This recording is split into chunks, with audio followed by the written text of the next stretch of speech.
Hello again, everyone. Now that we have some experience with mathematical operations and solving equations, we can talk about word problems. A fair bit of difficulty students have with word problems is not doing the math itself, but from setting things up and essentially translating the words into math. In this video, we will be going over some keywords that are associated with each mathematical operation, which will be of help when setting up equations when only giving words. For a large amount of word problems, we can read equations the same way we read words as long as we know the associated keywords for each piece of an equation. While word problems can come in many different forms and are not guaranteed to have these keywords, this is a start to help translating between words and equations. To start out, the equal sign in an equation can line up with the keywords is, equals, did, was, and the same.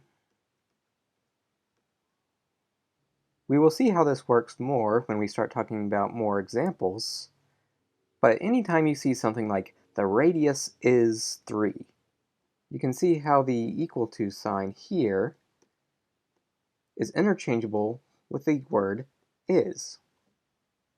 Also, variables or unknowns often line up with the phrases or keywords what is, how many, and how much. These phrases usually clue you in to what you will be solving for, your unknown. But there will often be times you will have to set up more variables than what is just asked for with these phrases. How you label these variables or unknowns is often up to you. You can call them X if you're used to that, or you can give more meaning in the letter you pick out. For example, if they ask for a radius, you can choose R to represent that radius.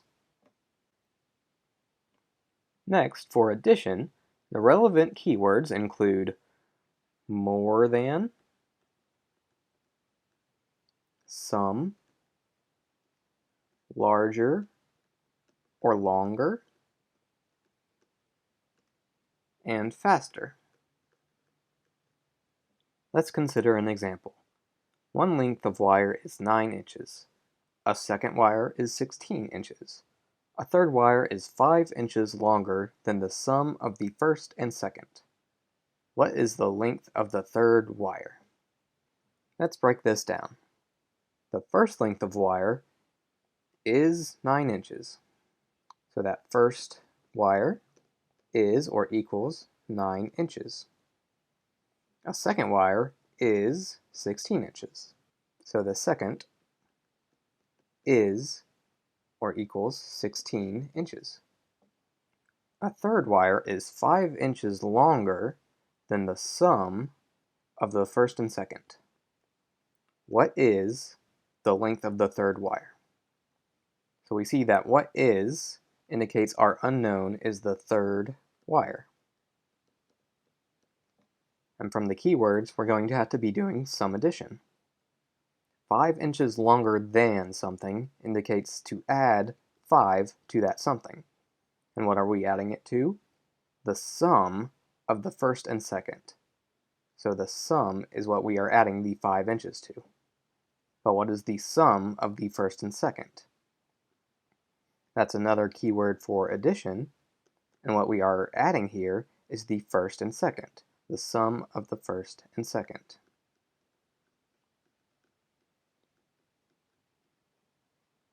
We know that the first is just equal to 9, and the second is just equal to 16. So we can plug all these numbers in and get that the third is or equals 5 inches longer, so 5 plus, than the sum of the first and second, which is 9 plus 16. The third wire is 5 inches longer than the sum of the first and second. Doing this math, we will just get 30, and our units of length here are inches. Next, our keywords for subtraction include less than, difference, smaller or shorter, and slower. Let's look at an example. Tom's salary is $12.45 per hour. Carl makes $1.15 less than Tom. What is Carl's salary? So Tom's salary is that $12.45. So Tom's, we can say, is or equals that $12.45.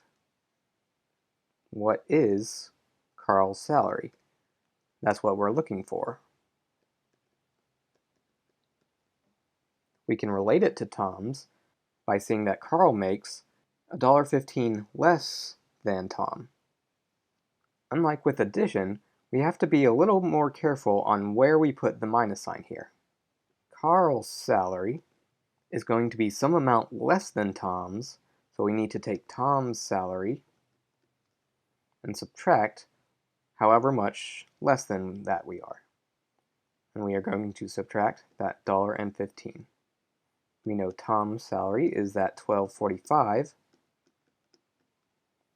So doing this subtraction, we're just going to get $11.30.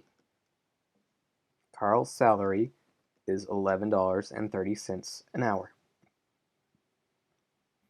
Next up, multiplication.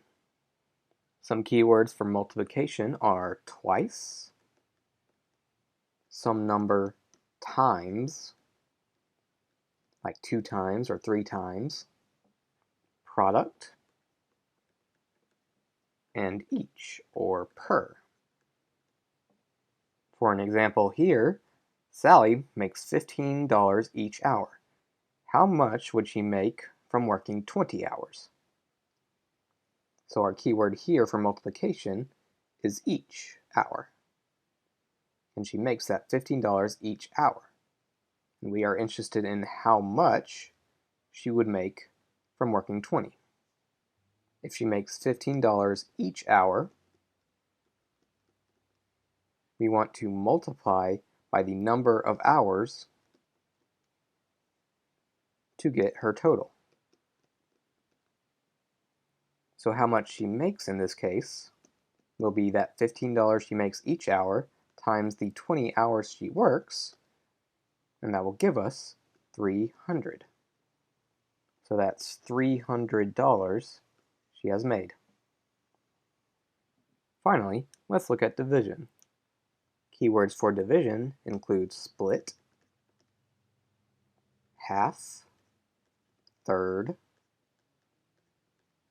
ratio, quotient,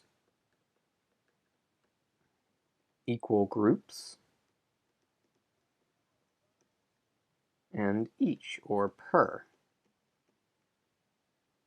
Notice we have each or per again as keywords, just like we had for multiplication. These keywords take some more context to clue us in whether we will be doing multiplication or division. So be careful. Let's take a look at an example. A group of 6 friends bought a bag with 30 pieces of candy that they want to split up. How many pieces should they each get? Notice we do have the keyword each here, which could suggest multiplication or division, but we can make note of another keyword, split up. This strongly suggests division, so we just have to figure out whether we will be doing the 30 over the 6 or 6 over 30. Just like with subtraction, division we need to be a little more conscious of which order we're doing the operation in. In this case, it's the 30 pieces of candy that we are dividing up between the friends. So that is the number we will be dividing into. And we will be dividing that amount of candy up between the 6 friends. So 30 pieces of candy divided up between 6 friends will give us 5 pieces of candy each. That is our answer. Here's a quick summary of all the keywords we discussed today.